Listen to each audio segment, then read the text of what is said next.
Okay. Are we not? All Yep, right. we're live. We're live. Ladies and gentlemen, welcome to the Daring Goat podcast. I'm here with my good friend Daniel, and we've got some stuff we want to share with you today. Isn't that right, Daniel? I don't know if I want to share it, but guess if you're asking. I And it's like such a insist. pathetic story, though. Yeah. What are It's you gonna say? okay. No, I insist that you share. Okay. He didn't insist. I insisted that I share the story, then we get some ideas. But Okay. maybe it's actually interesting. Maybe it'll interest you guys. All right. So should I start?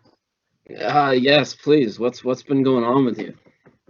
All right. So right now I'm back in the kibbutz in my little commune here in the south of Israel.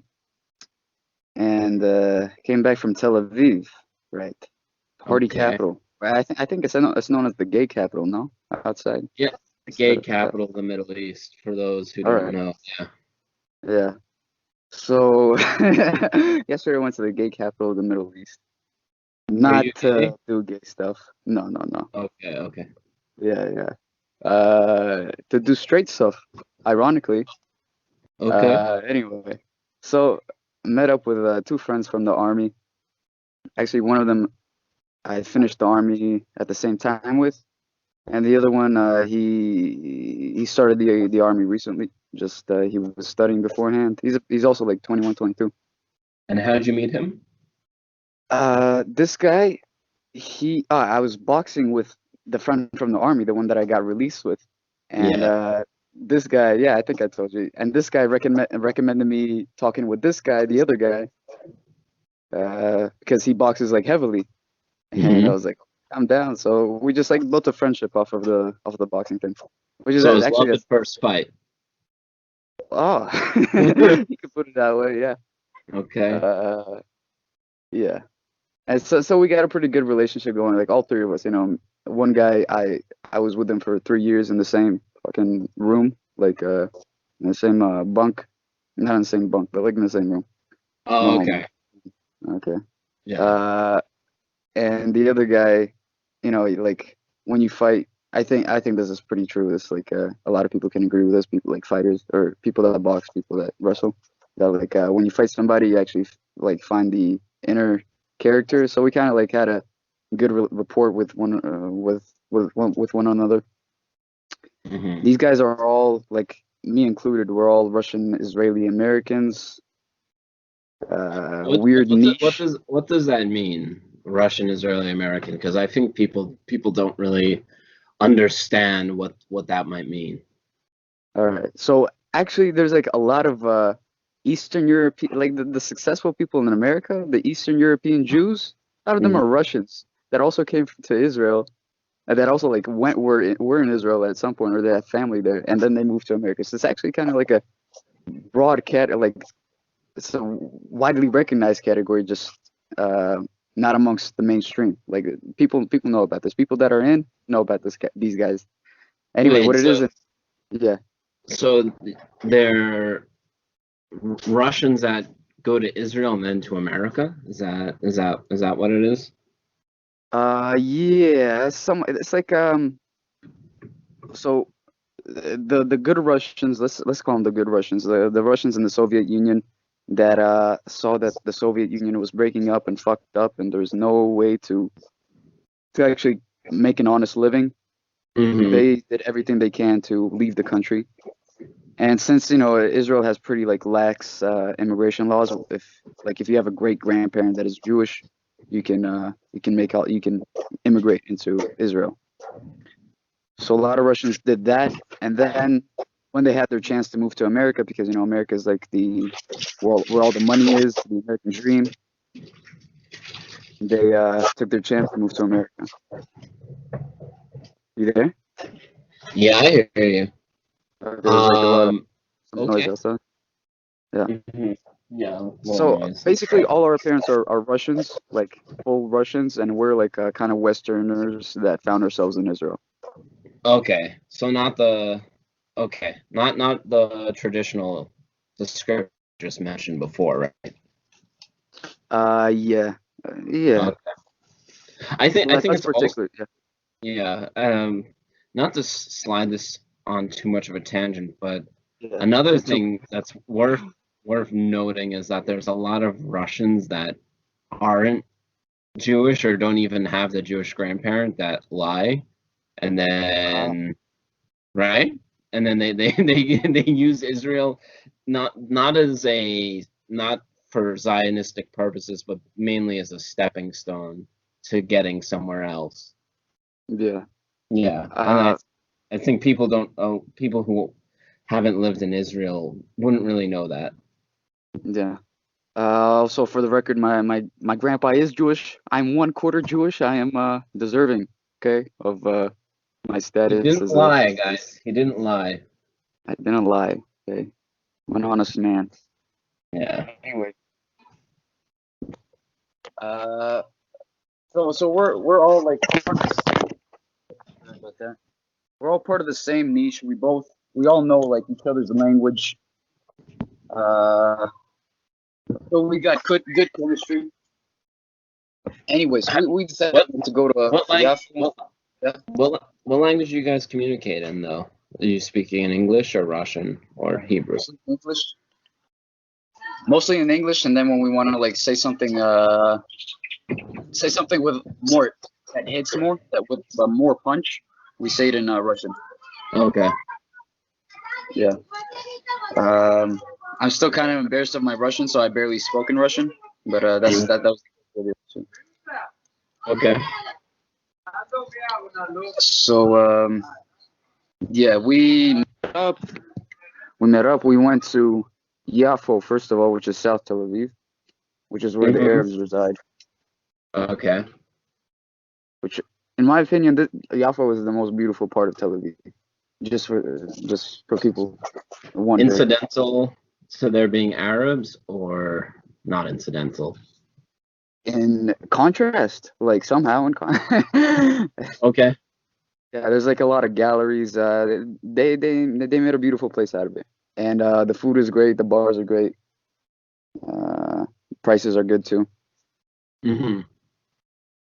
Uh, yeah, so yeah, that's where we decided to start off. Uh, one of the guys, the guy that just started the army, he's into pickup artistry. So and he's 20, he's 21, 22. You know, he's like past the age, kind of. I would assume, but no. So we like played along with him because like we meet up with him pretty, you know, not regularly, Hmm. unregularly, because he's in the army. So we played along, and what he said was, "Let's play this game. Let's play rock paper scissors. The person that loses has to ask a girl for lipstick, to put on lipstick. Like not on them, but on you. Like you have to put on lipstick." Okay.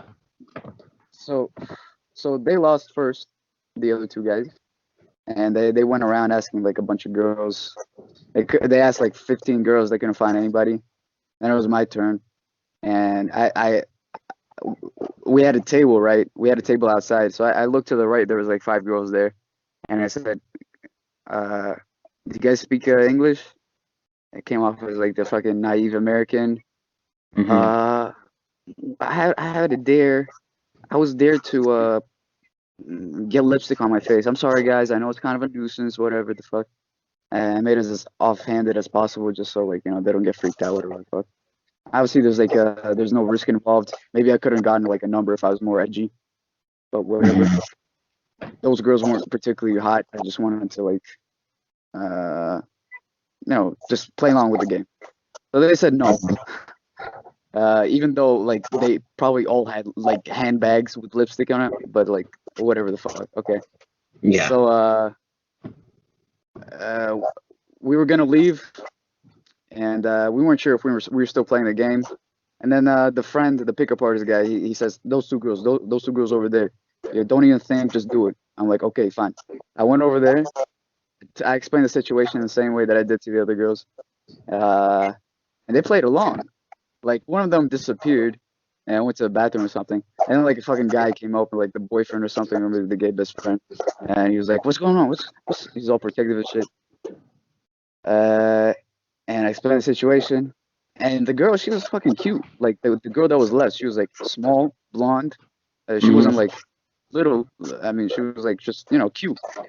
Um, and she held my face and she put lipstick on, and that was like the first bit of intimacy I had for a long time. And Okay. had it not been gay to keep lipstick on my face, I would have kept it on my face because I smell like shit. But I was in an Arab district, so that kind of stuff is not allowed. So I wiped it off as quickly as I could.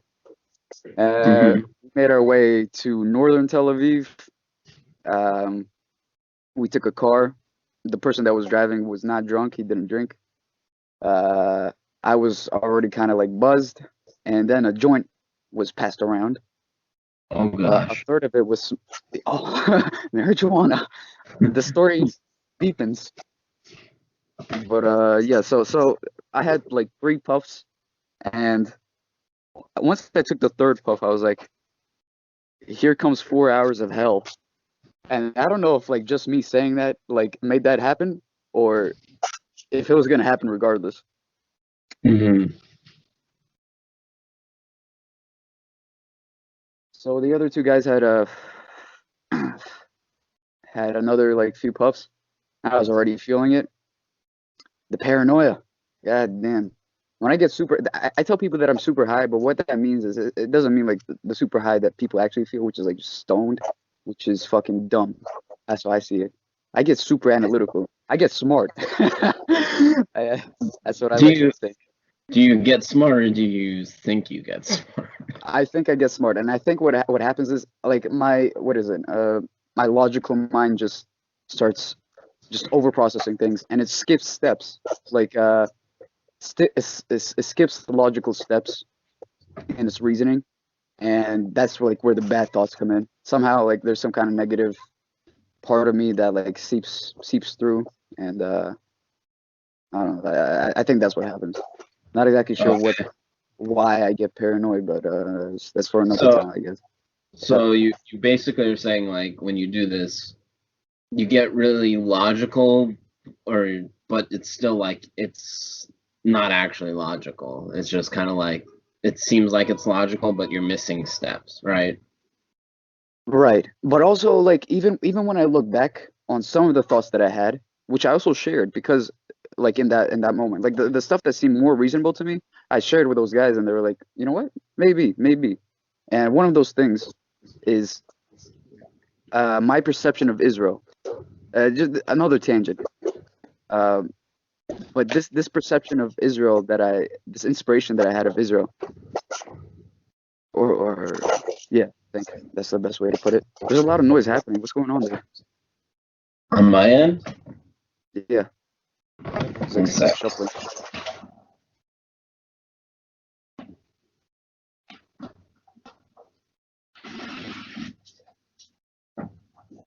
Okay, should be good. So maybe you would agree with this, but like my broad if I were to categorize Israel in 2 words, like I know that there's a whole lot of other sides, but just how I see it, like from my position, I see it as French Moroccan. I see it as like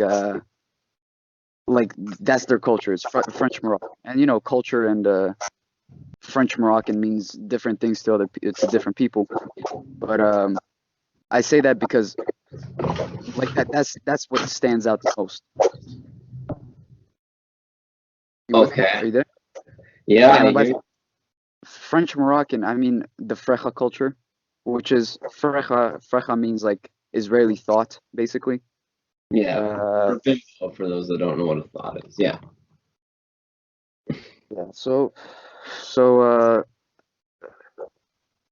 we always stereotype Israel and like what we don't like about Israel. Either like ironically or seriously. We always like when we want to point out the flaws in Israel and the stuff that stands out. And the stuff that stands out in my eyes is like the Arabic culture which is the Moroccan sense, which is the Moroccan music, all that kind of stuff. And then the French, like kind of Europeanized. Uh, um,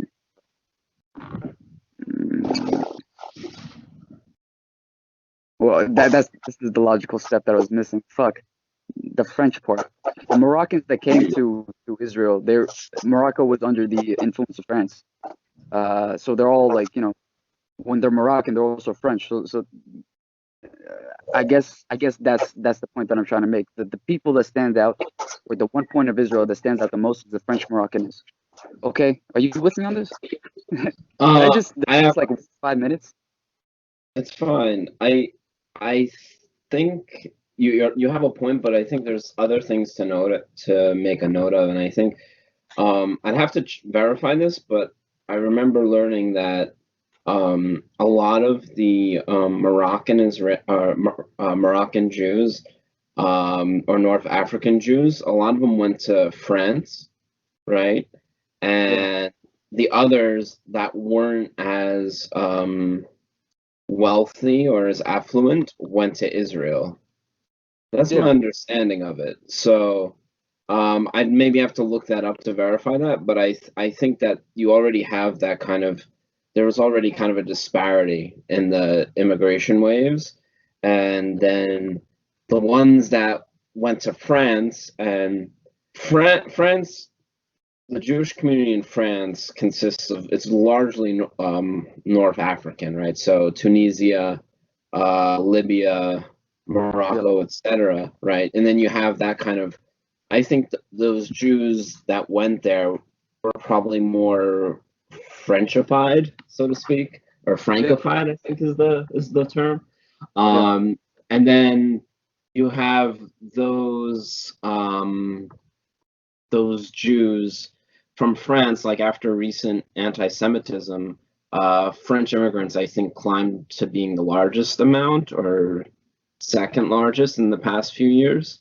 And so it's kind of they're different, like I mean, you and me, we were in the army and we served with people that were from France who were Moroccan, and then we also served with Israelis who were Moroccan, and they're definitely more similar to the French Israelis are more similar to the Moroccan Israelis than we were, but I mean, there's still a difference, you know what I mean? yeah. Um, another thing that came to my mind was I remember a friend of mine said to me that Israel's basically like it's like a third world country that tries to present itself as being modern and European. Okay. And I think that's largely true. And the Moroccans are also the second largest ethnic group, and the first largest is Russian. So I think that Russian. also, yeah, it's Russian. I mean, if you include like other Ashkenazi Jews, it's Russian, and then I mean, because Russian's big, man. Like, I mean, such a broad because it's a linguistic group as well, Yeah. So Russian can include you know, Ukrainians, yeah, Mongolians. Uzbekis who and someone who's Uzbeki is, or even yeah, Uzbeki is bordering on being Middle Eastern. Yeah. So I think it's true what you're saying, but I think it extends to the country, the dynamic of the country as a whole, not just from the Moroccans. But it Right. is true what you're saying, because Moroccan is kind of like that within itself.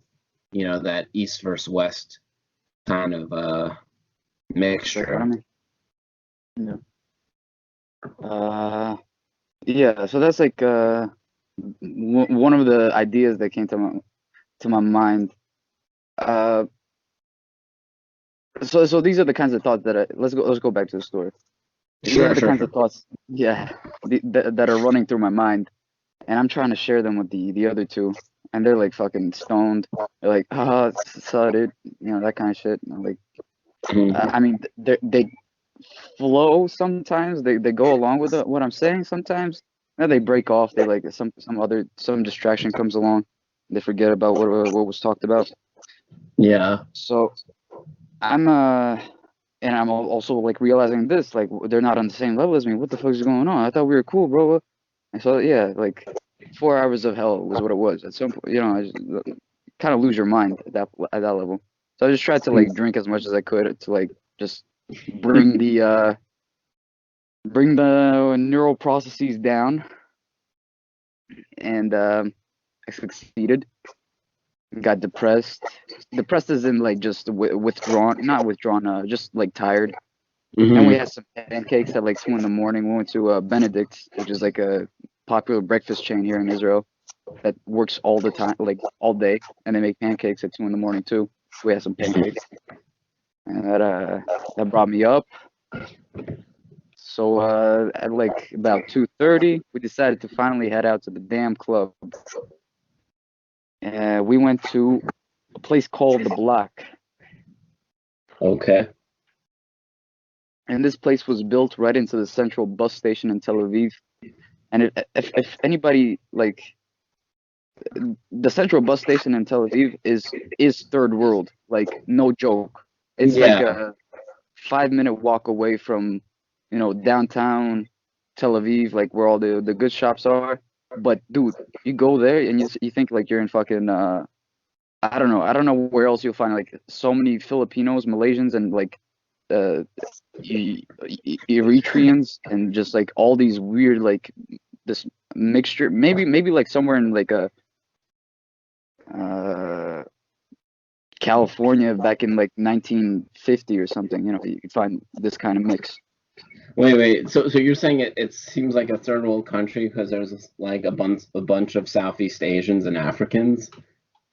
Is that And what not you're just saying? that, they're fucking listen. Like, okay, fine. Yeah, let's not be racist here. This is what's going on. Okay, they're selling. They're just walking around in the middle of the damn street. The streets are dirty. Like there's people working. There are people cleaning up the streets, just like in every other part of Tel Aviv. But this place is particularly dirty. I'm not saying it's because of the ethnic groups. Uh, I'm just a character. I'm just like looking at the similarities between what I have in my mind of a third world country and what I'm seeing in front of me. And the people are fucking poor. There's like shitty shops. You see dealers just like one time I just saw a dealer just like openly fucking selling drugs. Like you see transvestite prostitutes pretty commonly. Hmm. Uh, you see drug deals like right next to a police station in a park like across the street from the central bus station. You remember that place, right? Yeah, of course. Yeah, dude. Like it's fucking third world country. What would you agree? I mean, All right. I feel like for people listening, I feel like we need to kind of paint a picture of like what this place is because I think you're saying a lot of stuff and people mm, kind of need context to really understand what the Tel Aviv bus station is like. Um, oh, how about you describe like the layout of the central bus station itself? Like how yeah. fucked up. Okay, well, there's multiple levels. I mean, even though I did live there a few years, I would always have a hard time finding like where which bus I'm trying to get on, unless it was like the main one that I normally take. But yeah, there's like 6 or 7 levels. Okay, right? Yeah. Isn't it? Yeah, And it's the like fucking main level is like the fourth floor. Literally, you go up the stairs one time and you get to the fifth floor somehow. Like what happens to the other three? yeah, it's kind of like I don't know, it's weird. It's like maybe something from a Kafka novel. You go up one flight of stairs, you go down 3 simultaneously, and you exit the Yes. building and then you enter it again. Yeah, and like the stairs are built in such a way, like there's like multiple levels on one floor, if you can call it a floor. So you don't exactly know where a floor starts. The layout was fucking retarded. And then like at the bottom floor, there's just an open bazaar, right? Yes, I yes. I remember hearing that the central bus station was like meant like designed to be like a beautiful place, like modern and clean and all that shit. Like back it was built in the 40s or something, and it was supposed to be like the epitome of architecture. at that time or something like this. And Hmm. what's happening now? And like there's an open bazaar. There's like uh, people like shouting out prices about like $10, 10 shekels, sorry, which is like $3 shirts, uh, all this kind of like just like stuff that you don't see in a first world country. In the fucking central bus station of your biggest city. Yeah. And also I also wanted just to add to the atmosphere. Um, so the central bus station has this crummy layout, okay? Also worth noting, the immigrant groups that we're mentioning, we're not like saying that these particular ethnic groups are third world types of people, although they do come from third world countries. What happens is in Israel, you have a lot of Southeast Asian immigrants that come over to Israel on work visas. To like Filipinos, people don't know this about Filipinos. People talk about like Mexicans, like doing in America, doing the dirty work for people. That's in Israel. It's ironically Southeast Asians. Yeah.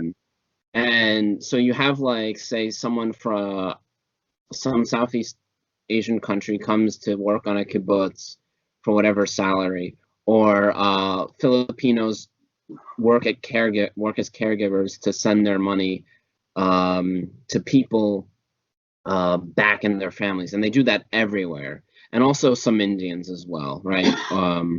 Or people from neighboring countries. And the other thing you have going on is you have the outflow of Sudanese and Eritrean immigrants um, due to political issues in their country. I think with the Eritreans, it's that they don't want to enlist in the army, or maybe it's the Sudanese, but they have a lot of internal political conflicts. So they flee and they cross Egypt and try and get into Israel because it's better for them, right? So Yeah. you have these typically the Africans, like the Sudanese and the Eritreans, they're illegal immigrants, right? And they have their own little, and they're all over South Tel Aviv. And the Filipinos, I don't know, maybe some of them got residence, they have shops, they have like they're all kind of all these like immigrant like I guess marginalized immigrant or immigrants and people on these visas. They're all concentrated in South Tel Aviv, and then you have this weird seedy underworld, which I don't think is a necessary consequence of that, right? Yeah. It's just it's a crime-ridden area. Like it's which one comes first, like the chicken or the egg? So Yeah, yeah. And the yeah. Anything else you'd want to add to that? Just to kind of paint an ethnic portfolio? no, I I just wanted to like I don't even know why I went into that. Like I just It's wanted to say interesting that though. Like, yeah, it is interesting. Like it's another topic.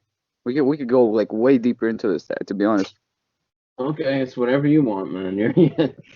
let's finish the story. Okay, we'll save this for a different time. All right. Okay. So this club was like built into the central bus station. Somehow I don't know how. Maybe it was like on the second floor or something, and like Hmm. nobody uses the second floor. Maybe the second floor is only for clubs. I don't fucking know. Anyway, so the club was nice. Like it's shitty trance music, and I only say nice because I had a relatively good experience there. It was probably actually a shitty club, but it was like shitty trance music. The shots were 60 shekels or like $20. Uh, Entrance fee was like $35. And it was Five 23 and up. bucks? 35. Dollars or shekels? $35, yeah, 110 shekels. Damn, that's overpriced. Yeah, but the people that go here, they're going here to get laid. Like, okay, so what was it? Oh, it was like it was only for 23 people that are 23 and up. Hmm. Uh, but I'm 21. But I was on the list. A friend guaranteed that we were on the list, like one of the guys that was with me. Mm-hmm. And so we went inside, and like the first hour, I was just like dazed and confused. I was, I had my pancakes. Now I just wanted to sleep. I had a tough day, had a lot of stimulus going on. I'm tired. I want to go home. And I'm like trying to explain to my friends, but I can't hear shit in any club. Like, doesn't matter which club you bring me to, I can't hear anything. Mm-hmm. And they can't really hear me. Well, there's no communication going on. So I was just like, fine, I'll go along with these guys. And besides that, the club was like 80% guys. This is like every club in Tel Aviv, though. 80% guys, 20% girls, but the girls are fine. The girls are good. Maybe it was just like the atmosphere of the place. I don't usually go to like clubs that have a minimum age requirement. So I don't Mm-hmm. know how it is usually in those kinds of clubs, but it looks like that people were down there just to fucking get laid. Like people don't willingly listen to trance music unless they want to like invoke a certain feeling, and that feeling was sex, is what it seemed like to me. And So drugs. And drugs. well, the drugs have already passed. Like the 4 hours are done. Like I'm past the stage of drugs. I don't know. Maybe other people were doing drugs. I didn't smell Yeah, any weed. that's what the trance music's for. It's usually to just Uh, kind of dance like an idiot and take a yeah, piss. actually, now that you saw that, now that you say that, I definitely saw a few people that were like rolling ecstasy, like they were like smacking their lips and just having their eyes wobble around and like dancing all strangely. Mm-hmm. Yeah. Uh, so so I like the atmosphere. Like at some point, I got into the atmosphere. Like and that point, that exact point, I'll tell you that point. It was we went back to the main area because like uh what dudes do is they try to find something new. And they go to like the outer reaches of a club to find like new pussy. And what pussy actually does is just stay in one room, the main room where it's like the fucking easiest to get to, and like the drinks are accessible and like the music is whatever the fuck. So every other room besides the main room was like full of just dudes inadvertently grinding on other dudes. Um, so we went back to the main room. We found like a nice spot. We danced a little bit, and then like we would find some girls that didn't have any guys with them, and we're like dance close to them. Like we're fucking Ashkenazi, or we're white boys. We don't like the Moroccan guys. Like most of the guys were Moroccans. They were grabbing girls. They were like bumping, grinding pretty easily, like heavily, and we were just like trying to stay like in the vicinity of a girl and like trying to realize if they're like sending signals or not. And And they're anyway, out at there some just point, doing it. yeah. So at some point, like this girl, it's like six. It was a girl. She was like a little chubby, probably like 25, and chubby from the age, not chubby like just because, not like cute chubby. So So like at 25, it's like it's okay to have like a 10-pound surplus, right? Is that what you're saying? Like that's yeah, natural? dude, yeah. I mean, would you not agree? At I 25, think it's largely true. But yeah, it's just funny to hear someone actually say it though. yeah. So I also do like what do guys like about MILFs? That they're like plump, that they got like thick thighs and all that stuff. Yeah, Is just that really an why? Or maybe it's just because that they're a mom and that they for me, yeah, I know like if a woman can still be attractive after bearing a child, that's quite a testament to her attractiveness. You know what I mean? Like that means that yeah, it's like she's a good genetic piece of meat, you know what I mean? yeah, So yeah. it's Also, yeah, yeah, so I think there's that too. and that attractiveness, like that, the women that do keep their attractiveness after having birth, it's like it's one kind of attractiveness, like the MILF or like the Venus or Aphrodite kind of like thick thighs or thick breasts, like they're thick Yeah. usually. Wait, Daniel, I just Yeah. realized Yeah. MILFs are for those who've read Nassim Taleb. A MILF is an example of anti-fragility. Oh, there we go.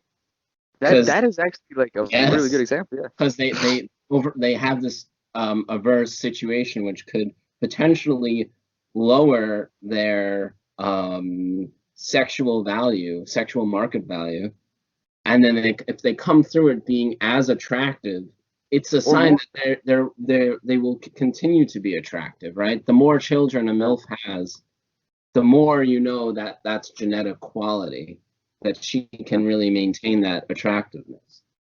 Not exactly the more like at some point, you have your like I eighth mean, it's child, gonna like catch up. something It's can't gonna be right. catch up, but there's truth to what I'm saying. Yeah. Um. So yeah, this girl, I guess she was like by herself in the club, and she was just trying to find a dude to fuck, and she chose to try her luck with me. Started dancing close, and I was like, okay, she's actually approaching. She's getting closer. She still hasn't like, faced me. Hmm. Now, but whatever. Like another dude tried to approach her like a Moroccan in the Moroccan style. Fucking grabbed her face, like the back of her neck, brought it close. Budu, I don't fucking know what the fuck they say. And she was just like, no, pushed him away. I was like, okay, fine, this is my chance. I'm going in. Put my hand on her hip, Hmm. uh, grind it a little bit. Maybe people don't actually like usually talk about this shit. People just say, "Yeah, I got fucking laid." Well, I didn't get laid. Okay, so I'm going into the details. Yeah, when you don't get laid, you have to just savor everything that slightly Yeah, dude. resembles. If at some point like this podcast reaches a level of popularity where it reaches girls and they hear this and fuck, I'm totally gonna use every possible means to try and get laid because I'm just fucking desperate. Just as a side note, like a background, I haven't gotten laid in like 2 years. The times that I have gotten laid, just it was like just sluts, party hoes. There's no feelings involved, and yeah, I mean, whatever. That was then, but what is happening now? Okay, I'm bumping and grinding with this girl. See, listen, and I've I have the like fucking my dick, my dick, dude. Just like if I had bumped and grinded with her for another 5 minutes, I would have jizzed in my pants. I don't know what was going on. I hadn't felt this horny. Like in my mind. I told you beforehand. I told you it was like 1 or 2 years. I this is like a different level. This is like mature horniness. This is weird. This is like a actual different facet of myself that I've never experienced before. Maybe I have like the first time I watched porn or something. Uh, but yeah, this is a very special feeling, and that was the point where the night just turned into like worth every fucking 4 hours of hell, whatever the fuck. That point, it was great. Um, and afterwards, like, okay, fine, she left. I don't know why. I guess because I didn't make moves quickly enough. I think you Yeah. have to like find the balance. Like the girls probably don't want like just some random Moroccan being Moroccan just because he's Moroccan, like acting like aggressively just because they want like a juxtaposition. They want like a white guy that's supposed to be shy, but somehow he gets turned on enough by her to like be aggressive. I think that's the niche in Okay. with like 5 seconds of thought. I think that's the niche, Okay. and yeah. Uh, so after that girl, I was just like, wow, okay, so I've got a chance. So then I started like trying to dance. Well, like trying to dance, whatever the fuck that means. Tried to dance with a few other girls, kind of failed. Like, you know, actually, the listeners probably don't know what that means is like I had my hand on a girl's hip for like 10 seconds before she walked away. Okay. Something like that. Wait, so did she let you dance with her, or did she Oh, she that was? girl, the first No, one. I'm saying like the ones after, where Ah, they that- they let you put your hand on their hip, or did you just go and grab them and? no, they like they let like what I mean, it was mutual. Like it was mutual. It's just like I don't know what the limit is. Like is a club environment like I still haven't gotten it to my head that a club environment is like the savannah and that there's no rules involved and the like fucking what is it? Me Too movement? No, not the Me Too movement. Like just like you don't need consent to do anything. And I was just waiting for consent because I'm a social justice warrior deep in my heart. I'm a humanist. Mm-hmm. Right. Right. I, I think the level of consent, there's a correlation between getting consent and how attractive you are. Like the more attractive, the less you have to ask. Yeah. Like if you look like let's just say Brad Pitt, if you just start grabbing girls and kissing them, they're not gonna protest. If you look like I don't know, someone else, it's not as easy. Right. Um, yes, absolutely true.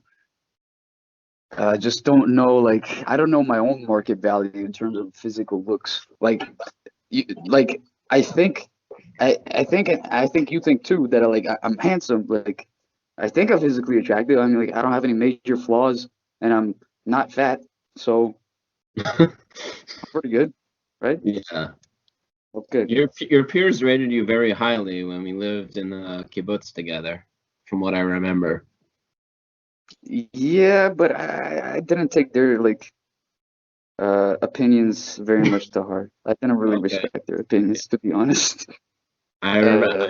Uh, I remember is that I got a 4 from a 17-year-old bisexual kid, and yeah, and fucking hey, that one. Oh shit. yeah, yes, and you can this. I mean, that shattered my self-esteem, which says Did a lot it? about which says a lot It about my actually did. confidence. I mean, it actually like it offended me, like because I was Wow. like, I never thought I was a 4. I always thought, okay, I'm at least a 5 or a 6. Like on a bad day, I'm maybe like a 5 or a 6. On a good day, I'm like probably 7 or 8. You know, Okay. as like how I judge myself, but then to Yeah. like hear like this, like, oh my gosh, the kid looked like Mr. Remember him? He kind of looked like Mr. Burns. He had like these long, lanky arms, like he had Yeah. just started like he looked like he just started going through puberty, and his arms grew Yeah. really long, and like his torso was waiting to catch up, and he was just kind of awkward. Come on, bro. What? Come on. This is like this is a little kid. He wants to be popular. He's like hanging out with these older kids. He says whatever he thinks he should say. He criticizes the people that he thinks he should criticize, just to like not even like those aren't his own opinions. Those are the opinions that he thinks that he wants to that he He should put out. defriended he defriended me on Facebook for no reason also. I was like, Ah, wow. I think you know what? I think after I heard that, I posted on Facebook, I'm a 4, and I I feel like maybe he saw that and then he defriended. fuck's sake, dude. Yeah, That, that was a but funny it's sad days. literally a kid. Like, Yeah, yeah. What were you gonna say? no, I just wanted to confess my own insecurities as well, since we're being honest bros here. Okay. At any time, Yeah, if you want to yeah. continue, I'm down. I'm good. No, it's enough shame for me. Let's continue Okay. with your escapade. I was also gonna say, okay, just in regards, just to like make you feel a little bit better. Looking back at that, like I was like less than a year older than him, and now 4 years have passed. I'm just thinking like, okay, yeah, I was a kid, but then like when you recounted that story, I'm just thinking that's only something that a kid would do. That's not something that a mature adult would do. Like someone with his own values wouldn't do that. Just Rate another human as a 4. what? Oh shit! You can hear me? Yeah, I hear you. What are you saying? So wait, what wouldn't they do? They wouldn't they wouldn't make that fucking list, first of all. We Like, had, just I mean, there making was, that list is a popularity contest, and well, being like the owner of the list is like being the meta owner of popularity, or like, yeah, something like that. yeah, And it's just, well, yeah, I just want to make a note, and this is actually, I still consider this woman a friend, so I'm not going to say her name, but there was a woman who also more or less had a list who was 27 at the time. she's also a cool kid. I don't what to be honest, I haven't gotten to the point where I can say that I liked her. All right, and she can hear this. She can call me. She can do whatever. I don't really care about that opinion. If she wants to Yeah. talk to me, she can talk to me. But I never got to the point where I fully respected her opinion. And now that I look back on that and just look on the life that we've both led, I just value her opinion less. Okay. Yeah. Yeah. All Heard that? This is you. right. Back to your story, right? Let's finish up that story. Right. So yeah, so dance with a few more girls. We fucking okay. At some point, I was down to stay for like 9 o'clock in the morning because we got there like 3 o'clock in the morning. I was just feeling fucking like just on top of the world. I don't Yeah. know how fucking sexual energy works, but at the very least, that makes like that gives you some more life. Makes you appreciate life more, I guess, or like makes you want to live more. Yeah. Okay. So I was down to like stay there until 9 o'clock, and my friend that I finished the army with at the same time, he he was having like bad luck. He wanted to go. Like at the very end, he was just like, just trying to somehow get into a group of girls, and then once he didn't succeed in that, I was like a witness to it, and I could analyze it, and it was fucking hilarious to me, and I would tell him to his face. I just didn't want to like offend him at that time, but yeah, it was kind of fucking funny. Like, Yeah. so he failed finally. We left the club at 5:30 in the morning. The fucking sun was coming up. That was like the second time in my life that I stayed out until the sun came up. So then we went home. We got home at like 7 o'clock in the morning. I slept for like 3 hours, and then I went back to the kibbutz. Here I am. I haven't slept either. I'm still like I'm I feel fucking great. I don't know how. Well, because I'm talking to you, but like I don't know. I don't feel any influence from that night. It's like good memories. Also, I had like blue balls. I like when I looked up porn and jacked off. Daily ritual. Just kidding. Not daily. Maybe try to keep it weekly. Busted a huge fucking nut. So that was like also another highlight. All right. I'm sure the listeners are elated. Very interested to know the Yeah. actual Yeah. size of the Yeah. I mean, next time measure it so you can share it specifically, and then we I'll can say we can compare. We can have a little challenge. I'll save up the fluid and sell it online like Belle Delphine. You heard about this? We Yes. can change stuff. You know Belle Delphine? Have you heard about her? No. She's just like a cosplayer. She's pretty Hmm. popular on Instagram. She's got like 2 million followers, and she got famous for making the a hegao face, Hegao face. Hmm. You know what that is? No. It's like I don't know what the actual translation is from Japanese, but basically roughly translated means like face of orgasmic bliss for a woman. So it's like Oh, with her tongue sticking out and eyes crossed. You know what? Have you seen this? not Maybe. in person. I have much respect for you if you have. What was that? I'd have a lot of like a lot more respect if you did have saw it in like real life. That would be like, how'd you do it, bro? Tell me, I want to know. Uh, yeah. So this girl, she's like made a living off of being a thought basically for weeaboos. Oh, okay. So a weeaboo thought. Yeah, that's Okay. a nice. Yeah, we're specializing. We're always specializing. Anyway, what she's doing now, like her latest stunt was selling her bath water, like to the highest bidder. Yeah, the water that has touched her vagina and asshole to the highest bidder. That's and what's the name of this lady again? Belle Delphine, Belle. She's pretty high. Like I busted her nut once to her, Okay. only because she's What ethnicity is she? very good question, dude. I don't know. She's like mixed race. I'm thinking like some kind of Latina, Asian origin. She's white in her face, in her skin color. I don't know what ethnicity she is actually. She looks Latina.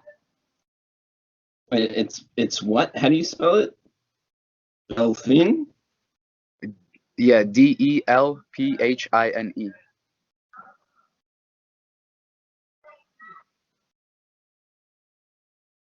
Oh my gosh. Ah, you see it now. I'm trying to. I mean, I'm just looking at. I'm gonna look at her Instagram now to. I'm gonna follow her on Instagram. Uh, maybe soon. Wow, she's extreme. What do you mean she's extreme? Well, It's obviously basic.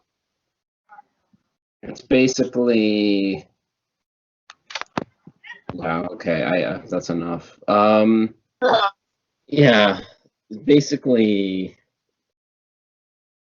Yeah. It's like kind of like hentai-ish. It's very. yeah, dude. Who said my waifu can't be 3D? This is what it is, bro. Wow. Okay. Yeah. That's. So she sold bath water. So this Yep. Instagram thought who appeals to a weeaboo audience sold bathwater for 10,000. What is it? How much was it? 10,000? I don't know the price. I said to the highest bidder. I don't even know if that's real, but like she's fucking selling bathwater. That's enough Mm-hmm. to make assumptions. I'm sure she configures her price according to the demand, and I'm sure demand is high. Gosh. No, it's the internet's saying it's $30. Oh, okay, cool. Wait, one whole bathtub of water? Um, That's a good price. yeah, I mean that's if you're into that. This is so weird. So Clown weird. World. Have you heard this? Clown World. This meme is pretty like old now, but it's still applicable. No, I haven't. You haven't? No. Uh, Look it up. Well, basically, it's just like I can say to like just explain what it is. Basically, it's the what is it? The visual representation of Clown World is Pepe the Frog, or like some kind of like dorked out or like dumbed down version of Pepe the Frog, in a clown wig and a clown Okay. suit too. Look it up. It's like I love these fucking. I love 4chan memes. Just I know it sounds so fucking NPC and like mainstream to say that, but I was there back in 2015. So fuck you guys. Back in 2012 even when I was 15. So fuck you guys. Okay, I'm an old fag as they call them. But these memes are just they're so powerful. They like represent the world. They give a presentation of the world that is so true to reality. Wait, so it's clown. Is this Clown Pepe? Is that it? Or is this Yeah, something? Look up Clown World, and I'm sure you'll see like a green creature. It's not even Pepe Yes. the Frog. It's like Pepe the Frog, like morphed into something else with a clown suit, right? Yeah, with a clown wig, a rainbow clown Yeah. wig. Okay, You so see, you pulled it explain. up. Yeah, I'm looking at it. Okay. Yeah, What? So explain this, because I'm like, you're a few years younger than me. I and I kind of follow this stuff, and I'm kind of aware of it. But explain, like, what is this?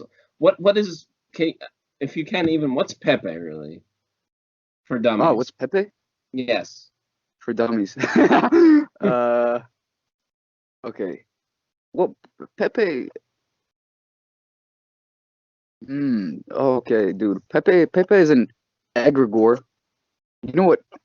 The audience probably doesn't know what an egregore is, but do you know what an egregore is? No.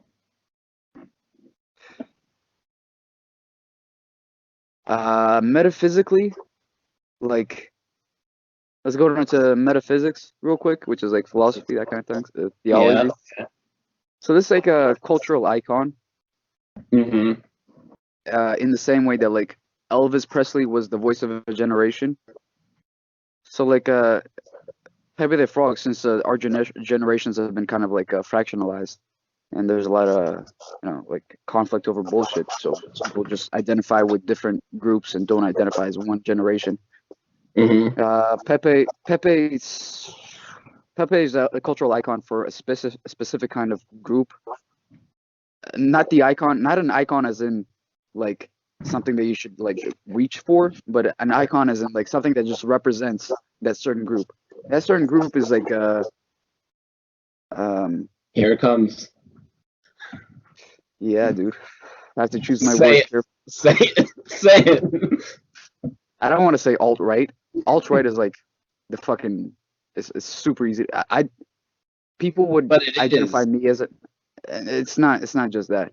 It's not just that. Because the alt right, like, I mean, let's look at it from the mainstream point of view. What is the alt right like for major news sources? It's like fucking extremist, right wing, something like that, right? Kind of, yeah. I think what it is more is just is libertarian than anything. If we were to like to put it into the U.S. government, it's like the Republican and Democrats are the the mainstream, Mm-hmm. and the libertarians are the ones that actually seem to want to like do good for the world and have like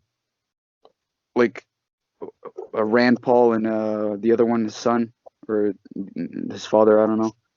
Those two guys, the leaders of the Libertarian Party actually seem to know what the problems are and how to fix them, and they don't concern themselves with bullshit like gay marriage and gun rights and all that. Mm-hmm. They just want to like have a good relationship with other countries, not intervene, and just keep to themselves. Basically, do good, tick for tack, that kind of a philosophy. Okay. So And yeah, okay. So how does this evolve into Clown World? I still haven't really portrayed Pepe the Frog, but Oh, okay, okay. Go ahead. we can, Go like ahead. no, we let's leave that for like a whole another topic, podcast. Okay. All right. So Clown World is this meme came up in like 2018, I think, Mm-hmm. like late 2018, and it's just like with the onslaught of like just ridiculous shit like transgender people talking to kindergartens, or like drag queens talking to kindergartners at libraries and that kind of thing. Mm-hmm. You heard about this? I Yeah, did hear about it. Yeah. yeah. And like Germany and European countries accepting immigrants, like even though the obvious consequence, like a direct consequence, is like rise in crime rates and rapes and just like destruction of Western values. Is There's just that all this like irony. is that What? true? Is that actually true though? Um, I didn't think that it was like I wasn't sure if it was true Hmm. until I also saw like Nassim Taleb talked about it in Anti-Fragile, I think, where like Wahhabi, he talked about Wahhabi Islam, Yeah. but this also like from what you see like the Muslims that do come into and obviously I'm not talking about all Muslims, there's like so many uh Muslims that came into America and like established themselves and like are respectable people, and of course the majority are good people, but there's still a direct correlation between that immigrant influx from specifically like African countries and Pakistan, some Asian countries, Muslim countries basically, and the rise in crime rates. And I have fucking black friends that are Muslim that I have to fucking argue with about this, and hopefully I do at some point because I That really respect that their should be opinions. your own podcast episode. That would be interesting to That would see. Yeah. But I mean, I feel like both of you should know what you're talking about and have actual facts and not be like, no, that's not nice, you know? right. Um. Anyway, just back to how this relates to Clown World. It's like Sure. ridiculous shit happening. Okay, like this girl Belle Delphine selling her bath water. Uh, uh, Japan, and it's like what is it? Hikamari's also like otakus. Um, just staying at home all the time, neat culture. All these just things that are just so out of whack, like so easy to see that there's something wrong with it, like objectively wrong with how you're Hmm. living life. Because you're not like there's something that is like I'm not even saying this like as a traditionalist. I don't have any fundamentalist Christian values. I don't have any values. I'm like kind of Buddhist, but like I completely see that the vibe is wrong, and like all the people that like made this meme up, they also see that the vibe is wrong, Hmm. and that that not just Clown World, but like all of these memes, like Pepe the Frog and Wojak, and that these memes have spread in popularity so quickly and have grasped the people's attention, whether negative or positive, uh, so rapidly. I think that's a testament to the truth in those memes, or the in the ideas that those memes are trying to spread. Hmm. Yeah. That's interesting. So this meme is basically a protest to the the current reality that's taking Yeah. place. Yeah. Yeah. If you phrase it that way, it sounds kind of cool, but I know that like Pepe and the alt right or whatever groups are associated with this typically always have a negative spin to them, in the mainstream. Of course. Yeah. But the mainstream, this is what they're protesting. They're protesting like the other side, the alt right. Let's call them the alt right for now. That's what Hmm. they're protesting. So obviously, they're protesting the mainstream. So the mainstream is going to defend themselves by portraying the other side as negative. Hmm. And I'm happy to say, like, I'm happy to hear that mainstream news is going down in popularity and trustfulness. People are Hmm. like less and less inclined to listen to the mainstream news. So And okay. So my question is if whatever community is the source of Clown World, right? They're yeah, saying all these things are wrong, yeah. or this world is ridiculous. Um, what do they have a solution, or is it build a wall? I mean, like Oh, dude. because I think that's kind of what some of like for some of them that's probably what the solution is, like just build the Yeah. wall. Um, I think I think they don't. I think that they understand that something is wrong, right? But they don't know what the actual like. There's still like a lack of critical thinking on the side of the people that say like building the wall is the answer. Hmm. Which is why I say that like after logically processing through all these solutions or like just through the I don't know the structure of their protest, it seems that they most coincide with the values of the Libertarian Party. Hmm. Like like just keep to themselves. Don't intervene in like no intervening in Iran or countries in the Middle East where there's like just why would you do it? You have oil in your country. You're fracking for you're already like ruining your country domestically for oil. You don't actually have to ruin other countries. Like there's like compromises and it's just obviously I actually don't know like why the U.S. intervenes so much. I think it's mostly due to the military industrial complex and like how much money that brings into the U.S. I think that's one of Yeah. the reasons.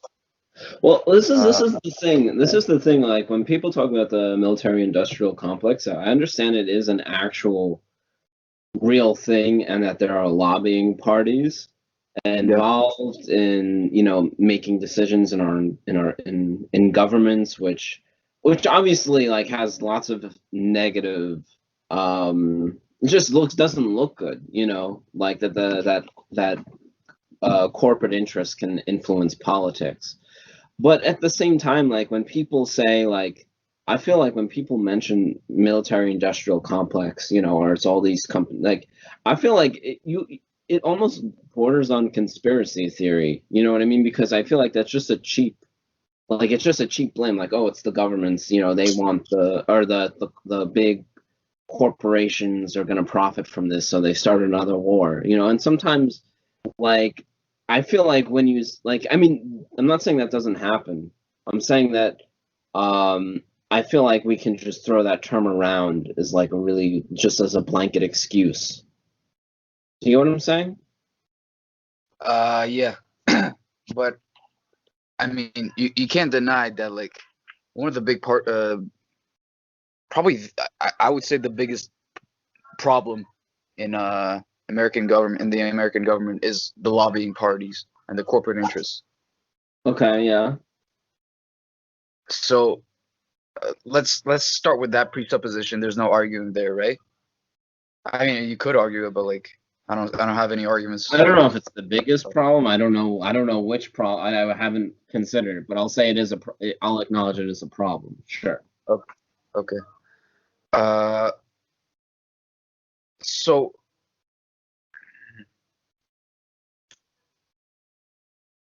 yeah, I don't want to say that like just lobbies are the only ones that start wars. Mm-hmm. I think it's also like the U.S. government trying to unite Americans and like try to bring them together. Um, hmm, I don't know. I'm way out of my league here.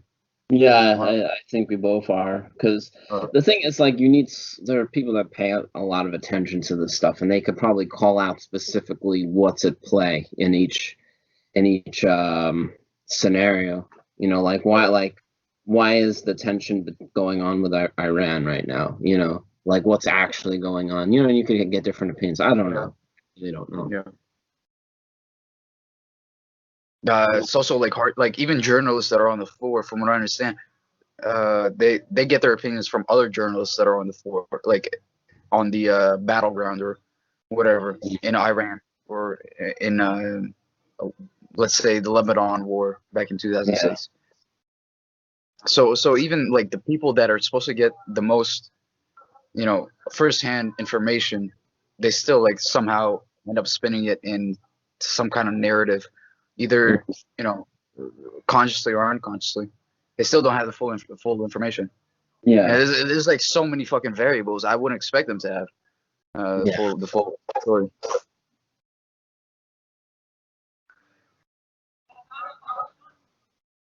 Uh, What else? It's cryptos, bro. Or I don't know. You want to go with cryptos? Uh, Honestly, like I feel like this was a good session. We could probably wrap it up. Oh, okay. Or 1 hour? yeah, I think it was a good hour of talk, and I feel like we can end on a good note right here. Um, yeah, Right. unless you want to go for on and talk about crypto. Uh, no, let's wrap it up for the podcast. You want us to like talk, just me and you? Yeah. Well, it's All right, okay. cool, cool. I would have liked to have said that after we stopped All recording, but right. sure. All right, guys, you've heard secret information. We're gonna talk after this is done recording. Thank you, and we'll catch you next time. All right. See